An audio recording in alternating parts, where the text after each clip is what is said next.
जय श्री राम। मैं मुकेश दुबे पुनः आप सभी के सामने उपस्थित हूँ रामायण पाठ लेकर के।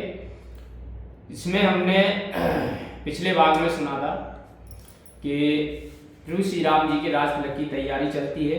सभी नगरवासी प्रसन्न मन हो उस घड़ी का इंतजार करते कब वो शुभ घड़ी आए और प्रभु श्री राम जी राज सिंहासन पर बैठे। परंतु देवताओं के मन में डर पैदा होता है और वो सरस्वती माता से विनती करते हैं कि माता अभी कुछ ऐसा कीजिए जिससे प्रभु श्री राम जी बन चले जाएं और हमारा कार्य सिद्ध हो।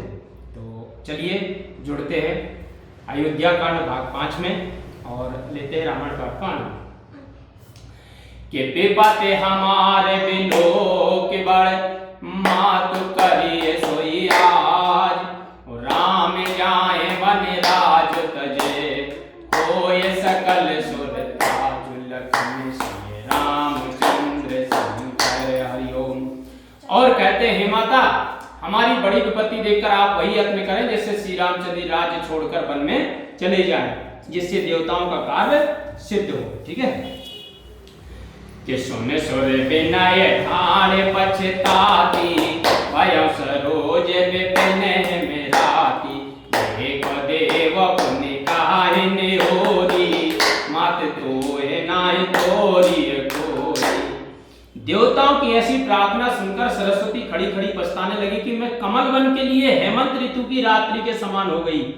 देवता कहते हैं हे माता तुम्हें इससे कुछ भी दोष नहीं लगेगा कि विषमय हरस रहत रघुराऊ, तुम जानो सब राम प्रभाऊ, जीव करम बस सुख दुख भागी, जाई पद दीरथ लागी।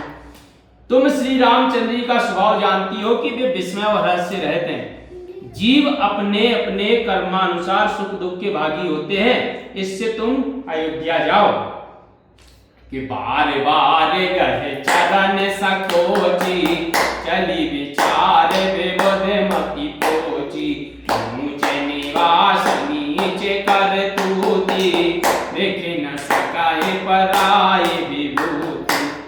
देवताओं ने बारंबार पांव पकड़कर सरस्वती जी को संकोचित किया। तब वे देवताओं की क्षुद्र बुद्धि का विचार कर चली। देवताओं का भिन्न निवास तो ऊंचा है पर कार्य नीच के समान है, जो दूसरे का ऐश्वर्य नहीं देख सकते। कि आगे काज विचार बहोरी, करी चाहे कुशल कवि मोरी, रस हृदय दशरथ पुर आई, जनिग्रह साधु सहो दुखदाई। फिर आगे का कार्य विचार करके कुशल कवि मेरी चाह करेंगे। वह हर्षित हृदय से अयोध्या में ऐसे आई मानो दुस्सह दुखदायी ग्रह दशा आ गई हो। कि नाम मंथुरा मंदमती, चेरी के कई के, अजस पटारी ताए करे, कई के रामती पेर लखन श्री रामचंद्र शंकर हरिओम।